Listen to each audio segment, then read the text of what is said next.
Hey, what's up everybody? I'm Michael DiTullo. Welcome to my studio. Today I'm going to be doing an overlay of a student's sketch. Let's jump into it. So what is an overlay? An overlay is when you take someone else's idea, or maybe your own idea, your own sketch, and you put a clean piece of paper over top, or in this case, a fresh digital layer over top, and you do an alternate take on it. This was a practice that I learned all the way back in my student days in the 90s. I did an exchange semester at the Cleveland Institute of Art. At that time, it was really encouraged for more senior students to walk around to the more junior students and look at their work, critique it, and give them these overlays so that they could get a sense of what it was like to work in a group with other designers. You get other takes, and believe it or not, even instructors would do that. I still have some overlays that instructors like Dan Zimmerman did for me. When I got my first job out of school in the late 90s, I worked at a place called Evo Design, which is in Connecticut. And at that time also, the partner and creative director, Aaron Szymanski, really also encouraged that practice. So you would get, as a young designer, all these different overlays from senior designers, also from your peers, and from Aaron, the creative director himself. So as you kind of work throughout the days, you get these alternate takes on your ideas. And I always loved that practice. I try to do it still today with myself and with the people I work with. And sometimes I reach out to a student if I see a sketch that I think is interesting and ask if it would be okay for me to do that for them. So this week I did that for a student named Ocean Lee, who's a part of our offsite program. If you don't know what offsite is, it's a disruptive take on design education that's taught mostly online, though we are doing some in-person classes right now in Japan. And I teach a design and business course for that program. And I have several friends like Hector Silva, Elodie DeLasis, and Spencer Nugent who teach drawing classes for that program. And we have a private Slack that students can upload sketches to and different instructors can give critiques to. Ocean has been really contributing a lot to that thread. And so I asked them if I could do an overlay of one of their sketches. Here's my alternate take on Ocean's sketch. Let's go. Let's start by looking at Ocean's sketch here. It's kind of an 80s hot hatch with a little bit of a cyberpunk vibe, which is why I wanted to take a spin on this. And I'm going to start by just analyzing the design a little bit. The first thing I'm noticing is that this side graphic is very, very symmetrical.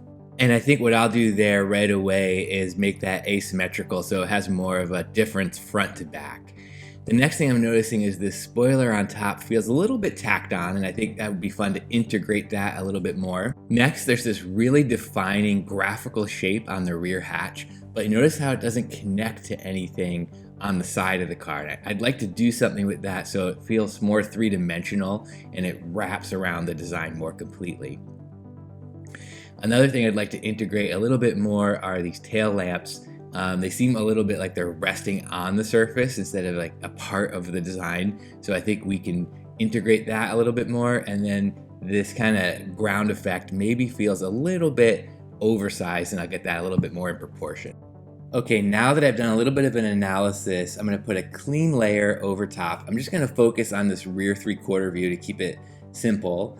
And then I'm going to sketch with just a light blue digital pencil.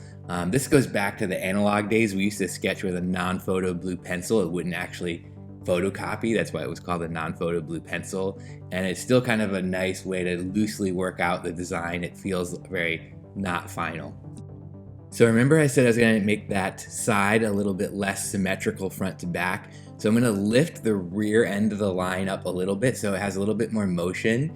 And then I'm also going to take that line, instead of making it kind of a direct arrow form back down, I'm going to wrap that crisp line around the back, which is going to automatically make the sketch feel a lot more three-dimensional because the side surface is flowing onto the back surface.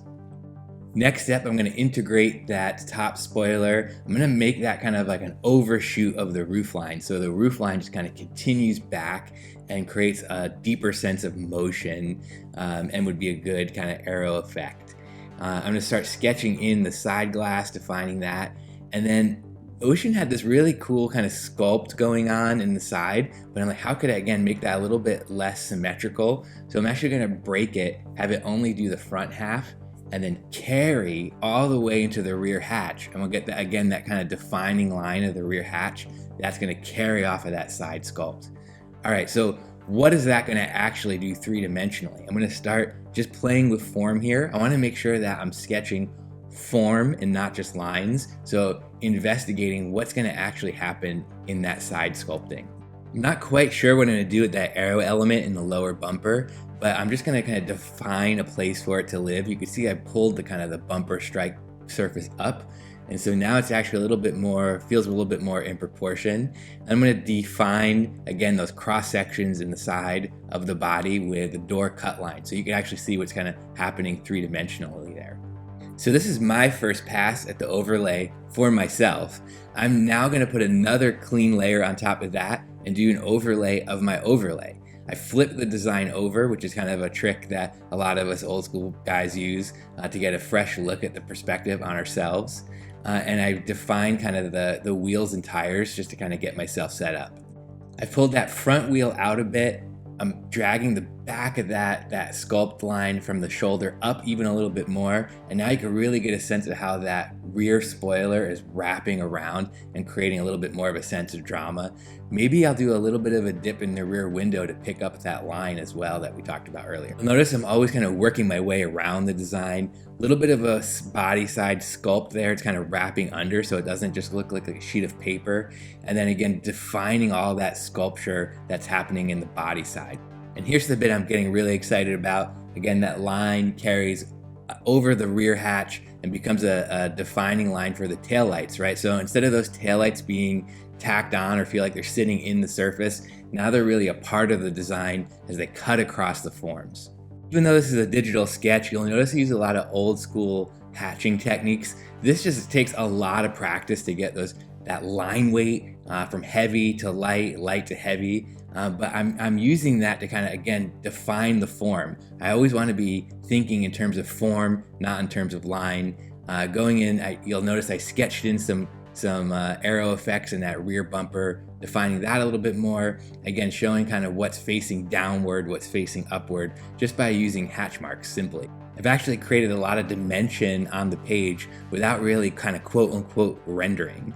I've always kind of been a light sketcher, so I've actually just doubled that layer on top of itself to make it darker, deeper, heavier.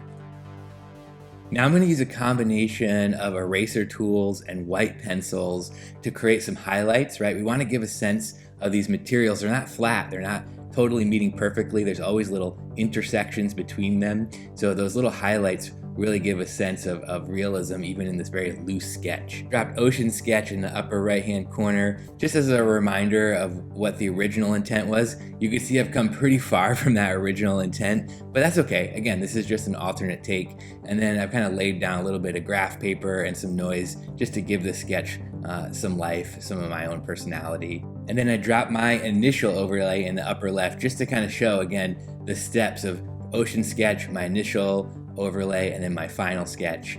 But looking at this, like, it doesn't feel quite done. I think I could push it a little bit more. So I'm gonna take a noise brush, start adding some depth again to some of those lower facing surfaces, some highlights on the taillights, a little bit of branding on the bumper. All these little things just make the sketch feel a little bit more alive, a little bit more loose. It makes you want to engage with it a little bit more, look at it a little bit longer. And that's my take on Ocean Sketch. I don't know, what do y'all think? Did I go too far away from the original? Let me know down in the comments. Curious to know what you think. There might have been something still that I missed in that original sketch, but either way, Ocean has an alternate take from another designer on their work, which could be useful. All right, thanks for following along. That was my take on Ocean Lee's sketch. I hope you enjoyed it. I hope you learned something. I want to point out this isn't the right way to do it. It's not the only way to do it. The cool thing about being a designer is there's infinite amount of different right ways to do it. And I think it's always great to get an alternate take from another designer just to see what they would do. So that's what we did here. If you liked it, give it a like, hit subscribe, maybe share it with a friend. You know what to do. Also, I should point out, I think we're currently have open enrollment for offsite. So if this is something you're interested in, I'll put a link down in the video description. Check it out. There's a bunch of different courses from my class that I said was design and business, design for manufacturing, design discourse, drawing, all different types of courses for continuing education for design students and young designers. Give it a look if you're interested, or if you know someone that might be able to benefit from it, please pass along to them.